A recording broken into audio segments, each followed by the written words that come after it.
გაიხსნება და 2 დღეს გაგრძელდება ლუდის ფესტივალში მონაწილეობას ლუდის მწარმოებელი კომპანიები, რესტორნები და საქართველოს სხვადასხვა კუთხის წარმომადგენლები მიიღებენ. ოსეთის, ხევსურეთის, ყაზბეგის და მთიულეთის მცხოვრებლები თავიანთი კუთხის ტრადიციებს წარმოაჩენენ. ფესტივალის ფარგლებში კონცერტები და თეატრალური წარმოდგენები გაიმართება.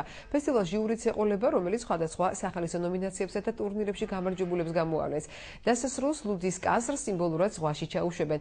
მას მომავალ წელს ბათუმი ფესტი 2012-ზე ამოიღებენ. ქართული ლუდის პირველი ფესტივალი ლუდსახარში თაუერის ინიციატივით და ბათუმის მერიის მხარდაჭერით იმართება. ფესტივალზე დასწრება ნებისმიერ მსურველს ბათუმის ახალ ბულვარში ხვალიდან შეეძლება. რაიონის წარმომადგენლები ჩამოვიდნენ უკვე და ემზადებიან იმისათვის, რომ ყოველ წარმოადგენს საკუთარი მოხარშული ლუდი. საკუთარი კერძები კიდევ წარმოადგენენ თავისი კუთხური, ოსური, თიანეთის, ყაზბეგის და ყველა თავისი საინტერესო კერძებით წარმოადგენს ლუდთან ერთად, რაც ლუდთან არის მისაღები. საინტერესოა ლუდის ფესტივალი იმით, რომ ატვირთული არის კარგი შეჯიბრებები, სახალხო შეჯიბრებები ზეიმის სტილში. ეს არის სახალხო ზეიმი.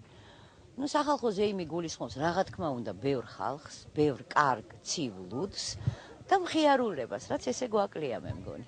დასწრება თავისუფალია, არის შესანიშნავი ღონისძიებები მართლა, საინტერესო, იმიტომ რომ ქართველებს გვაქვს ლუდის კულტურა. თუ ღვინოს ქართველი სვავდა ბარში, თაში სვავდა ლუდს. ძალიან გაუხარდა სულ ყველას, როცა მე უთხარი რომ ბათუმმა მიგვიწვია ლუდის ფესტივალზე.